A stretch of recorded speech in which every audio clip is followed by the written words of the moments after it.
أعوذ بالله من الشيطان الرجيم. بسم الله الرحمن الرحيم.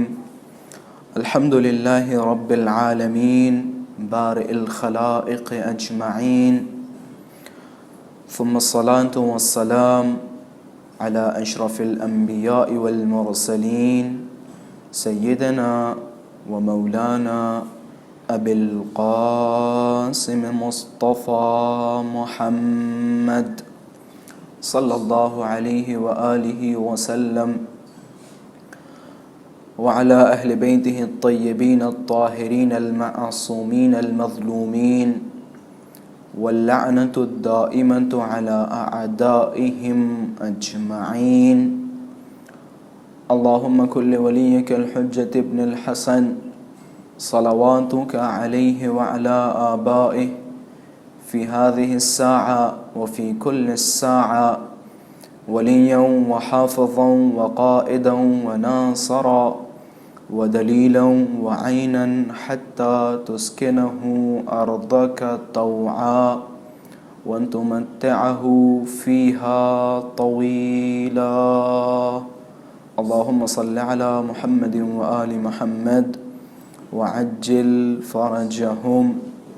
اللهم عرفني نفسك، فإنك إن لم تعرفني نفسك لم أعرف رسولك. اللهم عرفني رسولك، فإنك إن لم تعرفني رسولك لم أعرف حجتك. اللهم عرفني حجتك، فإنك إن لم تعرفني حجتك ضللت عن ديني.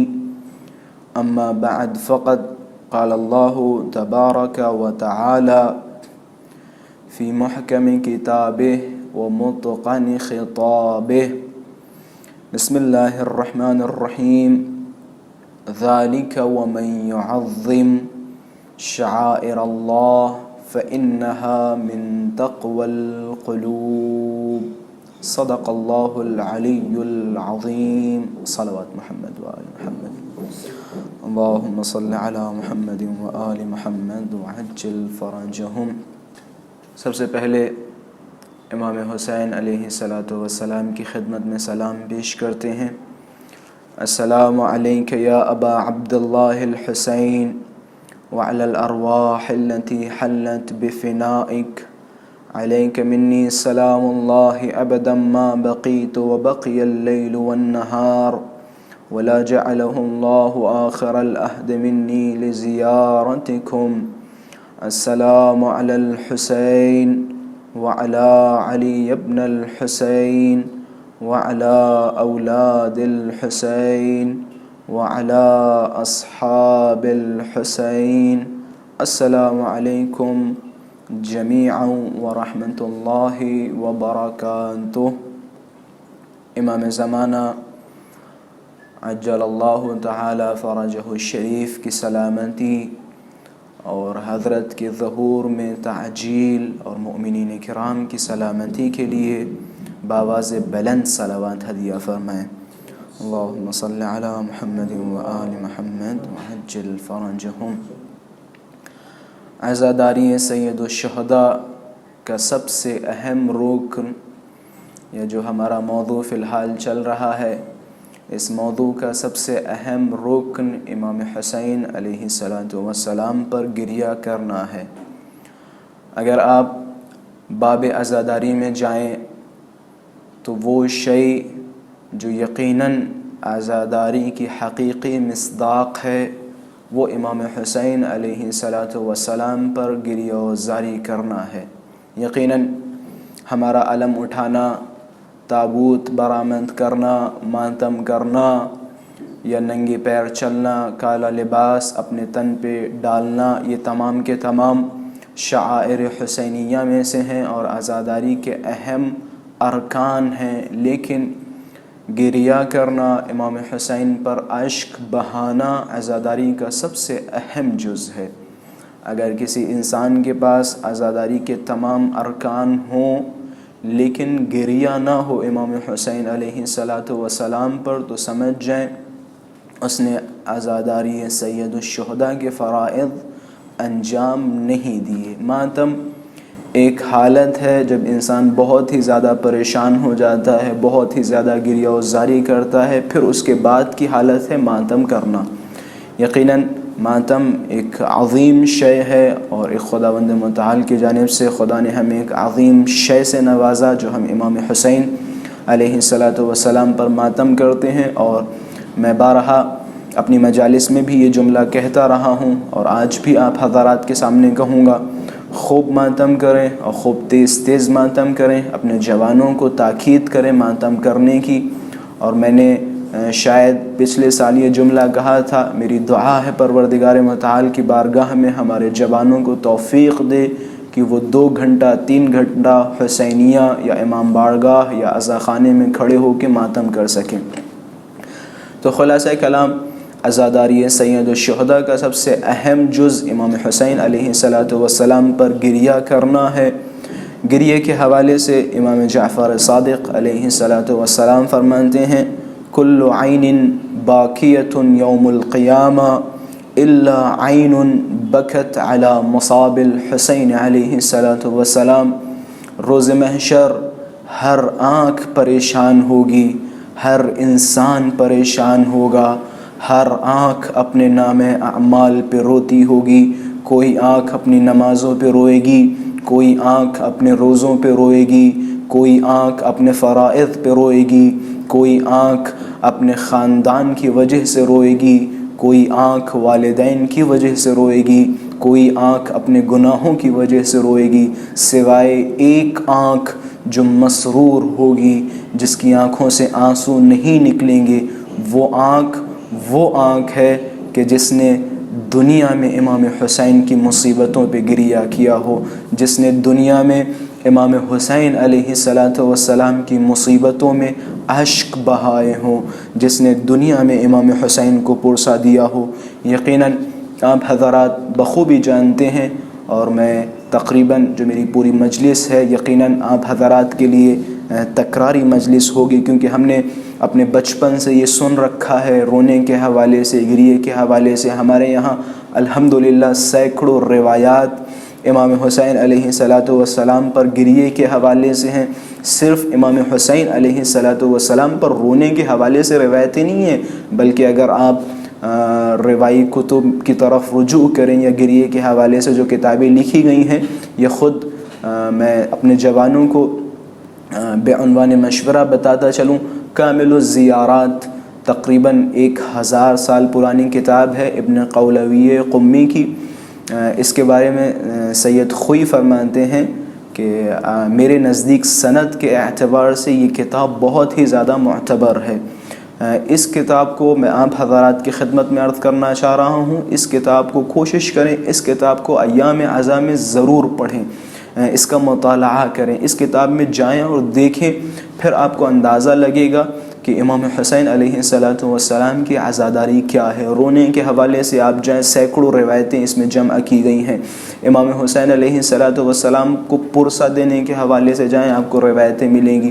آپ دیکھیں کس طرح سے اس میں روایتیں جمع کی گئی ہیں، باب بندی ہوئی ہے۔ مثلاً کبوتروں کا امام حسین پہ گریہ، جن کا امام حسین پہ گریہ، درختوں کا امام حسین پہ گریہ، جنات و انسانات کا امام حسین پہ گریہ، ملائکہ کا امام حسین پہ گریہ، پہاڑوں کا امام حسین پہ گریہ، زمین کا امام حسین پہ گریہ۔ تو خلاصہ کلام یہ سارے باب ہیں، اور ان باب میں 2 3 4 روایتیں، بعض باب میں 10 روایتیں 15 روایتیں موجود ہیں۔ تو خلاصہ کلام رونے کے حوالے سے اس کتاب میں، صرف اس کتاب میں آپ کو سینکڑوں روایتیں ملیں گی۔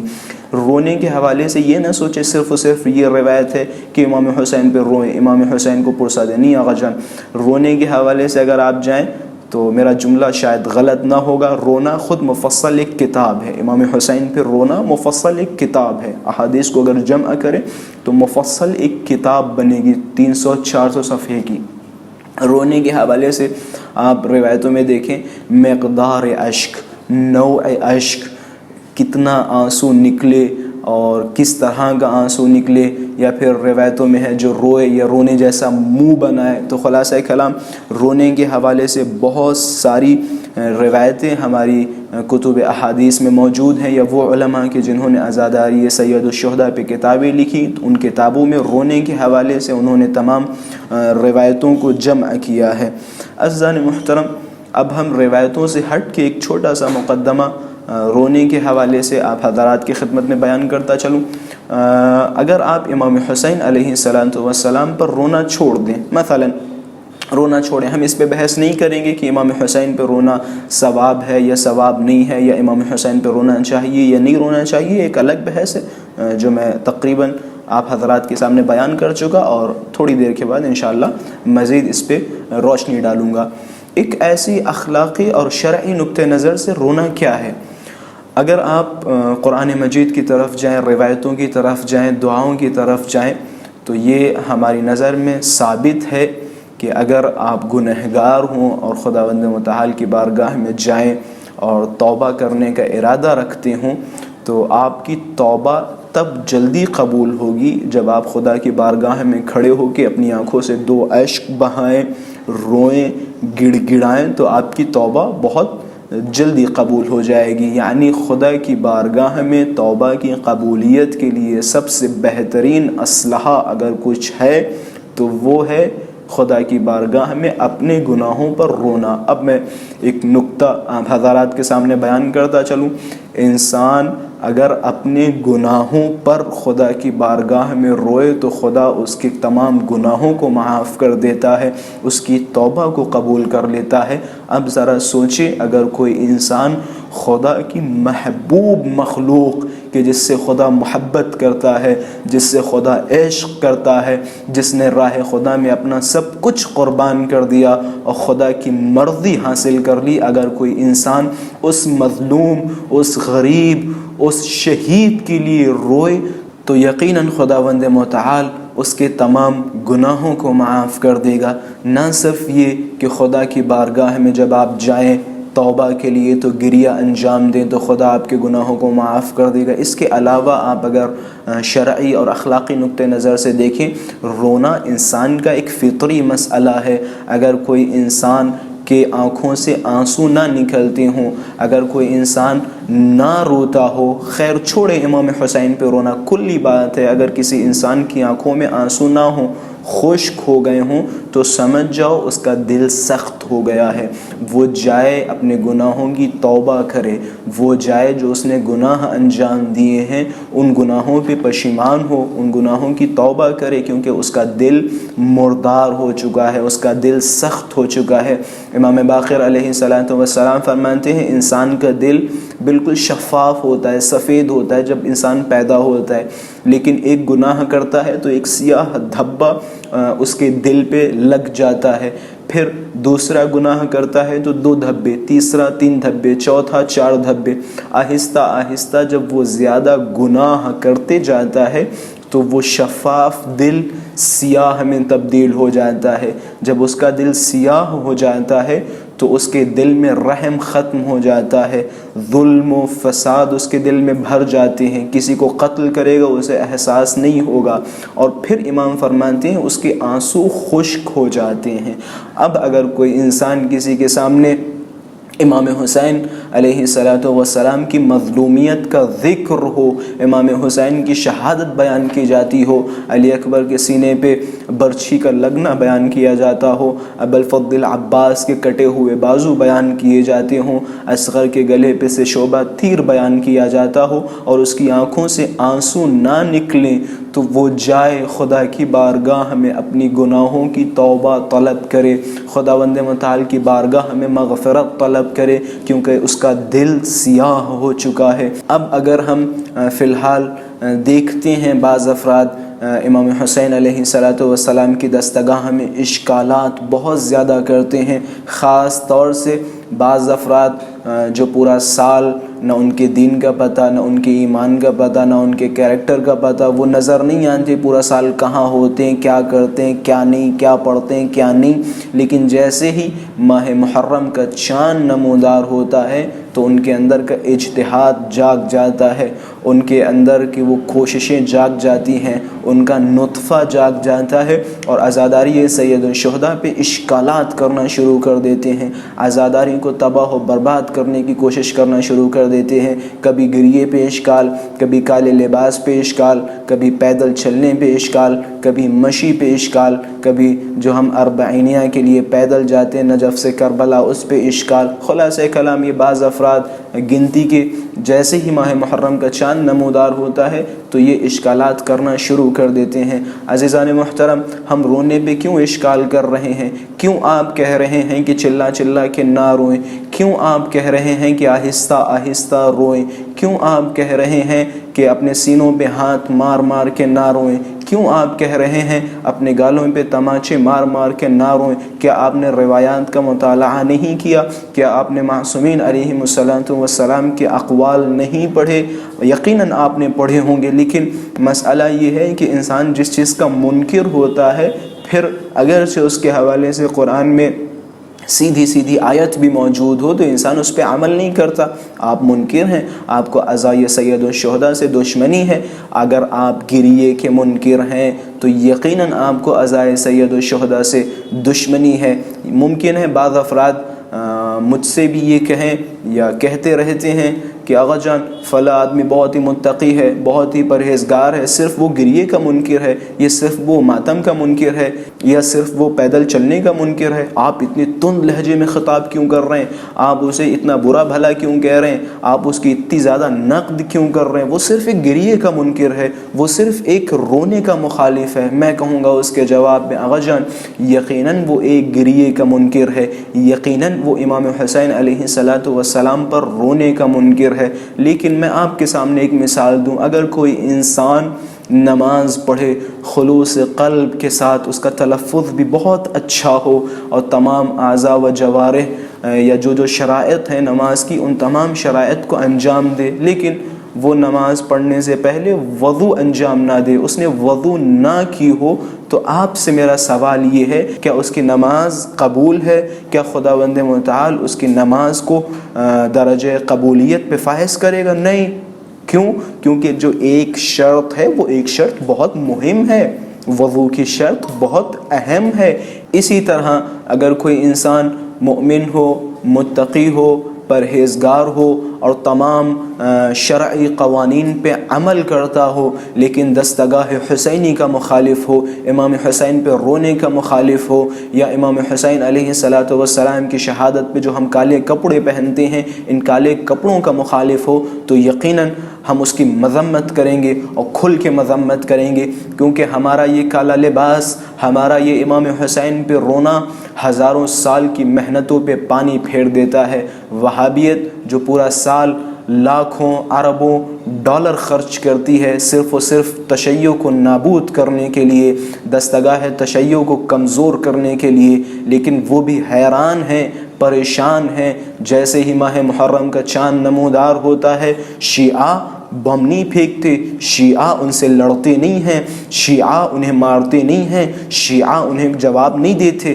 فقط و فقط جیسے ہی ماہ محرم کا چاند نمودار ہوتا ہے، شیعہ اپنے بدن پہ کالا لباس ڈالتے ہیں اور امام حسین پہ رونا شروع کر دیتے ہیں۔ خدا کی قسم، وہابیت جو پورا سال لاکھوں اربوں ڈالر خرچ کرتی ہے، جیسے ہی ماہ محرم کا چاند نمودار ہوتا ہے، شیعہ اپنے ایک آنسو سے ان کی تمام تبلیغات کو نابود کر دیتا ہے۔ ان کے خرچ کیے ہوئے اربوں ڈالر نابود ہو جاتے ہیں، صرف اور صرف جب شیعہ کالے لباس میں فرش عزا پہ بیٹھ کر امام حسین علیہ السلام پہ گریہ وزاری کرتا ہے۔ تو یقیناً امام حسین علیہ السلام پہ رونا یا یہ عزاداریاں، یہ ماتم، یہ مجلس ہمارا سب سے بڑا ہتھیار ہے۔ ہم سب کچھ برداشت کر سکتے ہیں، لیکن اس آدمی کو برداشت نہیں کر سکتے جو ہماری عزاؤں کا خلاف ہو، جو ہمارے رونے کا خلاف ہو، جو ہمارے کالے لباس کا خلاف ہو۔ آغا جان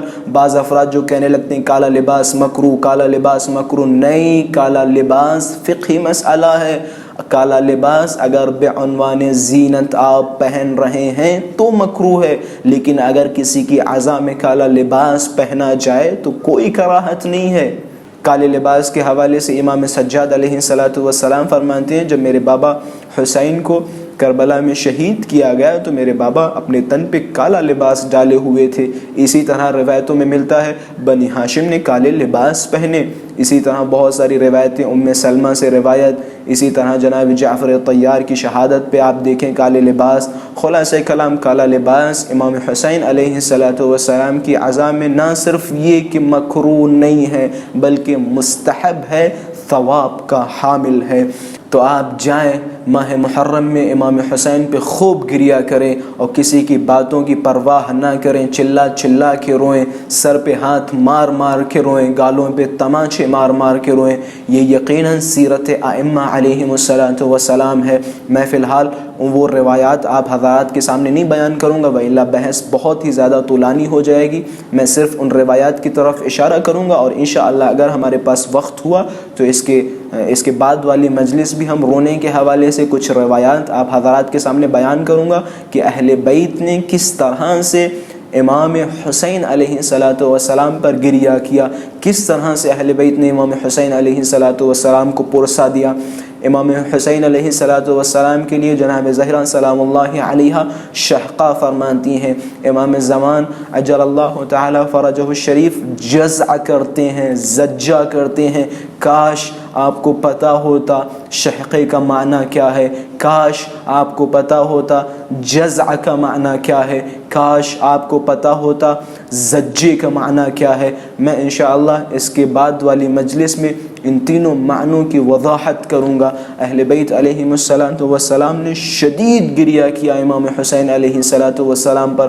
پھر میں اپنی پہلے والی بحث کی طرف چلا جاؤں کہ جہاں میں نے فرمایا تھا بعض افراد جو اشکال کرنے لگتے ہیں کہ بھائی نہ روئیں یا کم روئیں یا رونا انسان کی صحت کے لیے ضرر ہے، مجھے بڑا خوبصورت ایک ڈاکٹر کے کچھ جملات یاد آ گئے۔ بہت سارے ڈاکٹرز کا کہنا ہے اگر کوئی انسان بہت ہی زیادہ پریشان ہو تو وہ رونے لگے، گریہ کرے، اس کی پریشانی تقریباً حل ہو جائے گی، اس کے دل کو سکون مل جائے گا۔ اسی طرح اگر کوئی انسان خودکشی کا ارادہ رکھتا ہو، اگر وہ رونے لگے، گریہ کرنے لگے یا اسے رلا دیا جائے تو احتمال ہے، ممکن ہے وہ خودکشی کے ارادے سے پلٹ جائے۔ اسی طرح ڈاکٹرز کہتے ہیں کہ جو انسان زیادہ روتا ہے تو رونے کے بعد اسے ایک عظیم اور ایک بہترین خوشی نصیب ہوتی ہے، اس کے دل کو سکون ملتا ہے رونے کے بعد۔ یقیناً عزاداران سید الشہداء سے بہتر اس نقطے کو کوئی نہیں سمجھ سکتا۔ ہم جب مجلسوں میں جاتے ہیں، مجلسوں میں امام حسین علیہ السلام کی مصیبتوں پہ گریہ کرتے ہیں، روتے ہیں، اور جب ہم فرش عزا سے اٹھتے ہیں تو یقیناً ہمیں ایک بہترین سکون ملتا ہے، ہمارے دل میں خوشی طاری ہوتی ہے جب ہم امام حسین پہ روتے ہیں، اشک بہاتے ہیں۔ اسی طرح ڈاکٹرز فرماتے ہیں جو انسان بہت ہی زیادہ روتا ہے تو مرتے وقت اسے بہت ہی زیادہ سکون ملتا ہے۔ یا اسی طرح ڈاکٹرز فرماتے ہیں وہ انسان جو زندگی میں بہت زیادہ ہنستے ہیں، خاص کر کے وہ لوگ جو ٹی وی چینلز پہ لوگوں کو ہنساتے ہیں، خود بہت زیادہ ہنستے ہیں، مذاق کرتے ہیں، ان کی موت بہت خطرناک طرح ہوتی ہے، ان کی موت بہت ہی اذیت ناک ہوتی ہے۔ تو خلاصہ کلام ہم سب کا فریضہ ماہ عزا میں امام حسین علیہ السلام پر گریہ کرنا ہے، اور ان تمام اشکالات سے ہمیں درگزر ہونا پڑے گا جو اشکالات بعض نادان کی جانب سے شبکہ امام حسین علیہ السلام میں داخل کی جاتی ہیں۔ عزیزان محترم، امام حسین علیہ السلام پر رونے کے حوالے سے اتنی زیادہ روایتیں ہیں، اگر خود بندہ عشرہ پڑھے تو میرے خیال سے عشرہ ختم ہو جائے گا، لیکن وہ روایتیں تمام نہیں ہوں گی۔ اتنی زیادہ روایتیں صرف امام حسین علیہ السلام پر رونے کے حوالے سے ہیں۔ تو سوچے جب رونے کے حوالے سے اتنی زیادہ روایتیں ہیں تو عزاداری سید الشہداء سلام اللہ علیہ کے دوسرے اجزاء پہ کتنی زیادہ روایتیں ہوں گی۔ عزیزان محترم، اشکالات سے پرہیز کریں، اور وہ افراد جو اپنی نادانی یا جہالت یا عناد و بغض کی وجہ سے عزاداری سید الشہداء میں اشکالات پیدا کرتے ہیں، ان سے گزارش ہے کہ وہ ماہ عزا میں اشکالات سے پرہیز کریں، عزاداری سید الشہداء کو خوب برپا کریں۔ یقیناً شیطان کی سب سے بڑی مایوسی عزاداری سید الشہداء ہے۔ روایتوں میں ملتا ہے، بحار الانوار میں یہ روایت موجود ہے کہ جب روز عاشوراء امام حسین علیہ السلام کی شہادت ہو گئی تو شیطان نے ایک چیخ ماری، چلا کے رونے لگا۔ تو اس کے شاگرد جب اس کے اطراف جمع ہوئے تو شیطان نے کہا واہ ویلا واہ ویلا، ہم سے کتنی بڑی غلطی ہو گئی کہ کیا ہوا کہ امام حسین کو قتل کر دیا، لوگوں کی ہدایت کا سامان مہیا ہو گیا ہے، لوگ امام حسین علیہ السلام پر گریے کے ذریعے سے اپنے گناہوں کو بخشوائیں گے، لوگ امام حسین علیہ السلام پر رونے کے ذریعے سے امام حسین کی جب اس عزا سے متصل ہوں گے تو لوگ دینداری ان کے اندر آ جائے گی، ہدایت پا جائیں گے۔ یہ شیطان کا سب سے بڑا نقصان تھا۔ اور صرف یہی نہیں کہا، پھر اپنے شاگردوں سے کہا جاؤ، اب سب سے بڑا تمہارا ہدف اور سب سے بڑا تمہارا کام یہ ہے کہ تم اس عزائے سید الشہداء میں اشکالات پیدا کرو، اس عزائے سید الشہداء میں خدشے پیدا کرو تاکہ لوگ اس عزا سے دور ہو سکیں۔ عزیزان محترم، میں بعنوان مثال، کیونکہ میں نے آپ حضرات کے سامنے گریے کے حوالے سے ایک پورا مقدمہ بنایا، لہذا میں چاہوں گا کہ کچھ روایات آپ حضرات کی سماعتوں کے نظر کروں، کیونکہ یقیناً ہمارے پاس وقت بہت کم ہے جو ہم ہر ایک پہلو پہ گفتگو کریں۔ فقط بعنوان اشارہ، بعنوان مثال چند روایتوں کی طرف اشارہ کروں گا۔ آپ جائیں دعائے ماہ رمضان میں، ماہ رمضان کی دعا میں ہم خداوند متعال کی بارگاہ میں امام صادق علیہ السلام یا امام باقر علیہ السلام ظاہراً فرمانتے ہیں وہ افراد جو امام حسین پہ خوب گریا کرتے ہیں، وہ افراد جن کی آنکھوں میں حسین کا نام سنتے ہی اشک آ جاتے ہیں، آنسو آ جاتے ہیں، ان سے مخاطب ہوں۔ روایتوں میں ملتا ہے کہ روز محشر یہ جو ہم روتے ہیں یہ ہمارا ایک آنسو در بن جاتا ہے۔ ملائکہ روز محشر کہیں گے کہ اے عزاداروں، اے رونے والوں، کہ جس کا یہ آنسو ہے، در کو ہاتھ میں لیں گے کہ یہ تمہارا در ہے، تمہاری آنکھ سے نکلا ہوا آنسو ہے، اس در کے بدلے یعنی یہ در تم ہمیں دے دو، اس کے بدلے جس کو چاہو اس کی بخشش کروا لو۔ اسی طرح مولا فرماتے ہیں جس کے سامنے ہمارا ذکر ہو یا جو ہمارا ذکر کرے اور اس کی آنکھ سے آنسو نکلے، کتنا آنسو؟ مثل جناح بعوضہ، مچھر کے پر کے برابر اگر اس کی آنکھ سے آنسو نکلے تو خداوند متعال اس کے تمام گناہوں کو معاف کر دیتا ہے، اگرچہ اس کے گناہ سمندر کے پانی کے برابر ہی کیوں نہ ہوں، سمندر کے کف کے برابر ہی کیوں نہ ہوں۔ اسی طرح روایتوں میں ملتا ہے اگر کوئی انسان مچھر یا مکھی جتنا پانی لیتی ہے نا، یہ مکھی کے سر کے برابر امام حسین پر آنسو بہائے تو خدا اس کے تمام گناہوں کو معاف کر دیتا ہے۔ امام صادق علیہ السلام فرماتے ہیں عزاداران سید الشہداء کا ایک آنسو جو ہم امام حسین علیہ السلام پر بہاتے ہیں، اگر ہمارا یہ ایک آنسو آتش جہنم پہ ڈال دیا جائے تو آتش جہنم خاموش ہو جائے گی، آتش جہنم جلنا بند کر دے گی۔ ہمیں آنسوؤں کی قدر نہیں ہے، جنہیں قدر ہے ان کے پاس جائیں، ان سے پوچھیں آنسوؤں کا مرتبہ کیا ہے۔ جنہوں نے آنسوؤں کا مرتبہ سمجھا تو انہوں نے اپنی وصیتوں میں لکھا کہ میرا یہ رومال میرے سینے پہ رکھ دینا میرے مرنے کے بعد۔ آپ جانتے ہوں گے آیت اللہ تبریزی کہ جنہوں نے ایام عزائے فاطمیہ کی بنیاد رکھی اور پوری دنیا میں ایام عزائے فاطمیہ کو نشر کیا، اعلان کیا کہ اس دن کو خوب زور و شور سے منایا جائے۔ یقیناً ان کی محنتیں آج ہم دیکھ رہے ہیں، ایام عزائے فاطمیہ عاشورے کی طرح منائی جاتی ہے۔ آیت اللہ جوادی تبریزی جن کا جنازہ قم المقدسہ میں دفن ہے، انہوں نے وصیت کی اور ان کی وصیت باقاعدہ حرم معصومہ میں مائک سے پڑھی گئی تھی۔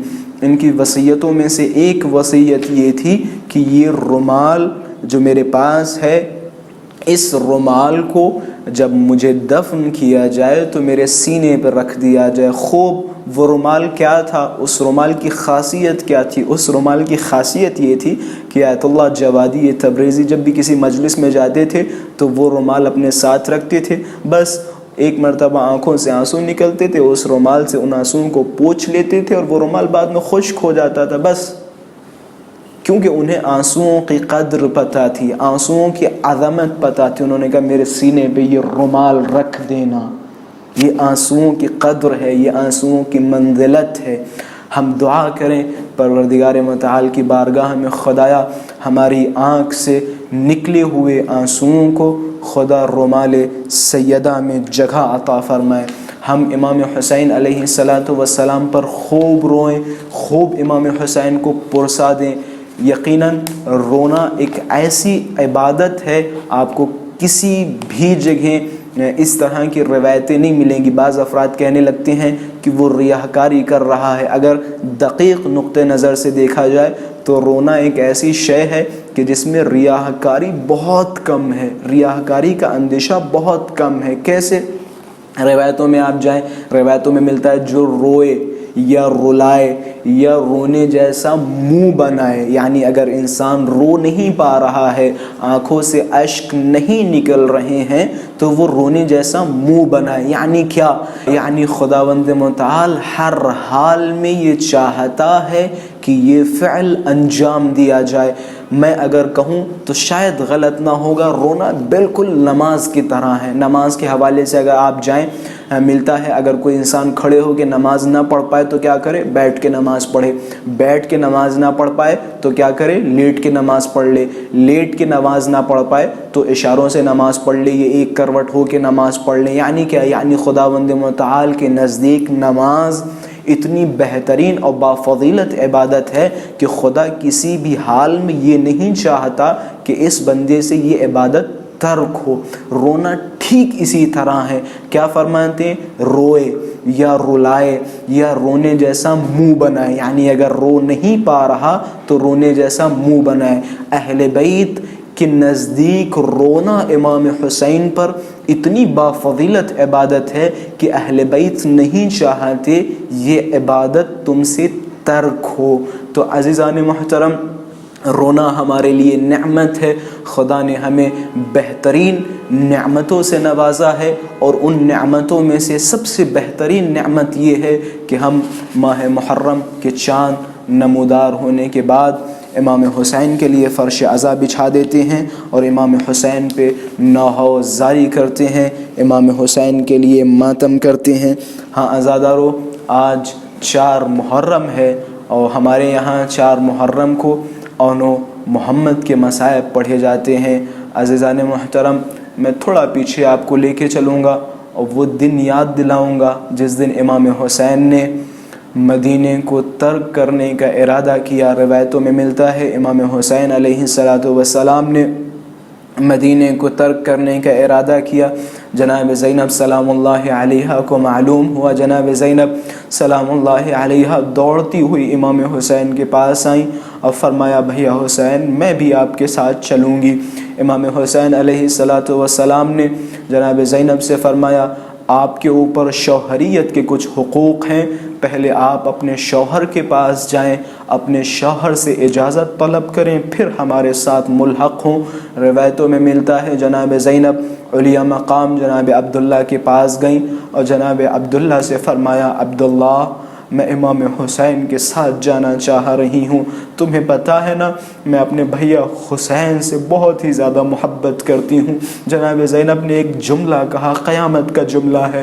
جناب عبداللہ کی طرف خطاب فرمایا کہ عبداللہ اگر تم مجھے حسین کے پاس نہیں جانے دو گے، اگر میں حسین کے ساتھ نہ گئی تو خدا کی قسم یہ زینب مر جائے گی، یہ زینب حسین سے بہت پیار کرتی ہے۔ عجب نہیں، جناب عبداللہ کی آنکھوں میں آنسو۔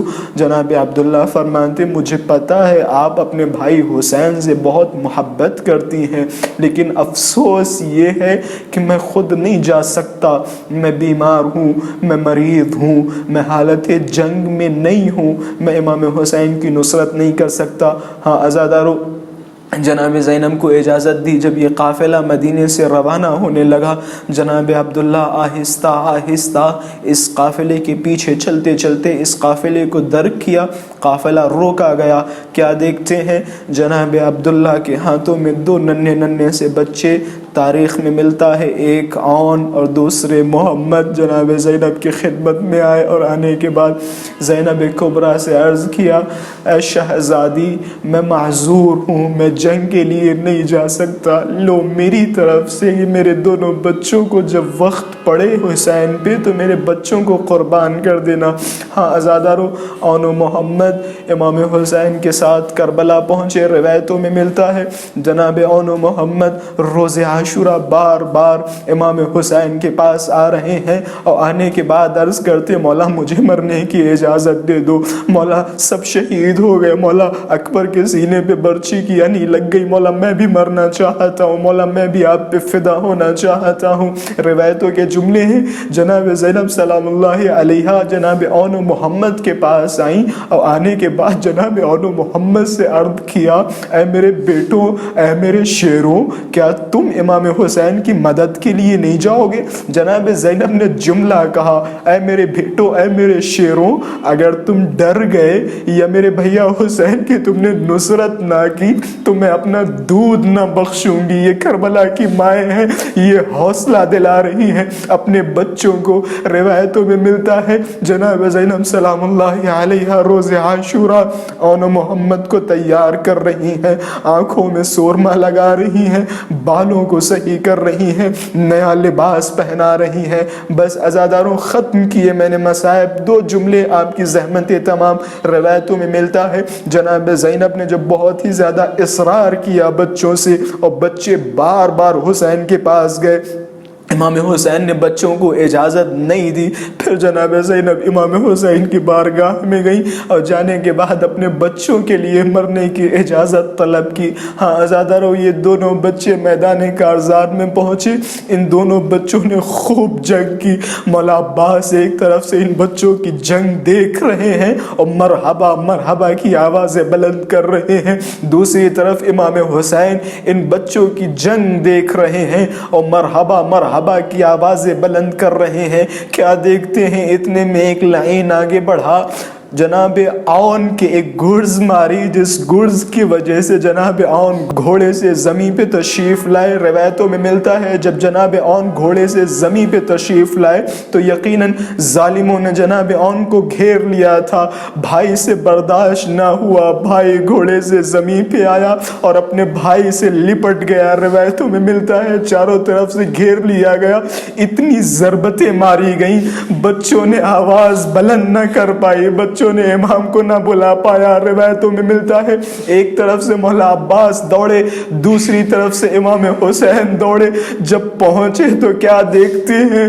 تلواروں کی اتنی ضربتیں ہیں کہ لاشیں پہچان میں نہیں آ رہے. میں نے ختم کیے مصائب. جناب زینب کو خبر ملی، جناب زینب نے گریہ نہیں کیا، اپنے بچوں کو پرسا نہ دیا. 11 محرم آئی، ساری بیبیاں اپنے اپنے بچوں کے اوپر گری، ساری بیبیاں اپنے اپنے شہیدوں کے پاس گئیں، لیکن زینب کبریٰ امام حسین کے سر کے پاس گئی، امام حسین کے جنازے کے پاس گئیں، اپنے بچوں پہ گریہ نہیں کیا. پھر آگے بڑھتے ہیں دربار یزید میں. ساری بیبیوں نے تبرکات لیے، لیکن عون و محمد پہ جناب زینب نے گریہ نہ کیا. مدینے پہنچی، گھر پہنچی، جناب عبداللہ نے پوچھا، اے زینب کبریٰ، میں نے سنا ہے تم نے بچوں پہ گریہ نہیں کیا. کہ ہاں، میں گریہ کیسے کرتی؟ میرا بھیا حسین ایک گودال میں لیٹا ہوا، میرے بھیا حسین کا سر قلم کیا جا رہا، میں اپنے بچوں کو پرسا کیسے دیتی؟ ہاں عزادارو، جب سب کچھ ختم ہو گیا، سب کو پرسا دے لیا، پھر جب گھر میں داخل ہوئی، روایتوں میں ملتا ہے دو ننھے ننھے سے مسلوں کو دیکھا، مسلوں کو ہاتھوں میں لیا، اپنے سینوں سے لگایا، فرمایا، اے میرے بچوں، اے میرے شیروں، تمہارے بعد یہ ماں زندہ نہ رہ سکی.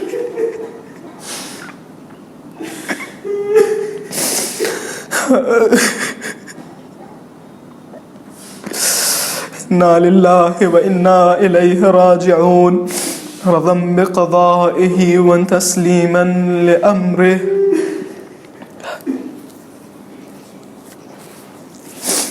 پروردگارہ ہماری اس مختصر سی عبادت کو قبول فرما، ہمارے آنسوؤں کو رومال سیدہ میں جگہ عطا فرما، امام زمانہ عجل اللہ تعالی فرجہ الشریف کے ظہور میں تعجیل فرما۔ اللہم کل ولیک الحجت ابن الحسن صلواتک علیہ وعلی آبائہ فی هذه الساعة وفی کل الساعة ولیا وحافظا وقائدا وناصرا ودلیلا وعینا حتى تسکنه أرضك طوعا وتمتعه فيها طويلا برحمتك يا أرحم الراحمين۔ ربنا تقبل منا إنك أنت السميع العليم۔